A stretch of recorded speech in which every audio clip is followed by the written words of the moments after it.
section is about force distribution. So, you're trying to decide what shape a suspension bridge is. You're considering two proposals, a parabola or a catenary. A parabola is described by the graph of y equals x squared and looks like this. A catenary, also known as a hyperbolic cosine function or a Cauchy curve, is given by the function y equals half e to the x plus the function y equals half e to the minus x. It looks like this. When the curves are scaled to have the same two endpoints and depth, they are pretty similar. But how do we decide which is correct? Let's simplify things. Instead of a bridge, consider a piece of string held at each end and hanging under its own weight. Clearly, this string could be approximated by some sort of curve, such as a parabola or a catenary. But how do we decide which is appropriate? We will show that a catenary is the better model in this case. Without doing the maths, let's consider how we might use physics to find the shape of the curve.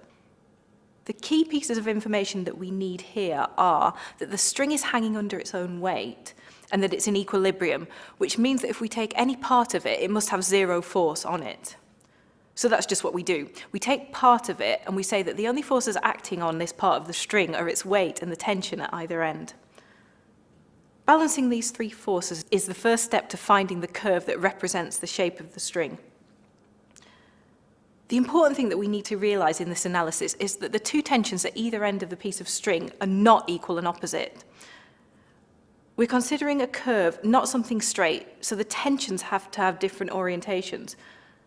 More than that, they're different sizes. This is not immediately obvious. This is because we often deal with forces in strings and rods, and we assume that they have negligible mass, so the tension or compression is the same throughout. However, we're considering a string hanging under its own weight, and therefore the tension in the string will be different at different points along the string. This variation in force is most easy to see if we consider 6 vertically connected blocks suspended at the top and hanging under their own weight. The second block from the bottom has to support only the weight of the block below it, so the force on it is not very big. On the other hand, the second block from the top has to support the weight of the 4 blocks below it, so the force on it is much bigger. We can see the same thing if we suspend a thin cylinder of modelling clay. Its weight will stretch it and eventually it will break. Employing the analysis we've just done, where will it break? Near the top or near the bottom? We'll do some neat but complicated maths to show balancing the tension and weight in a string implies that its shape is a catenary. So we're sorted. A suspension bridge is just like a string hanging under its own weight, right? No, it was never going to be that easy, was it?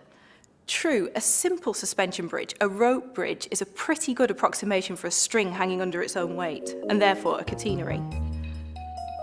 However, we're interested in a proper suspension bridge, suspending a big, heavy road. Let's again consider the forces acting on a bit of the bridge. It's similar to before, but this time the key difference is the weight acts on the horizontal road and not the curved cable. It turns out that this subtle change when we balance the forces in the same way leads to a much simpler differential equation, dy by dx equals x, which solves to give a parabola. So, what do we conclude? So long as the road is much heavier than the hangers and the cables supporting it, a suspension bridge has the shape of a parabola. A rope hanging under its own weight forms a catenary, a suspension bridge a parabola.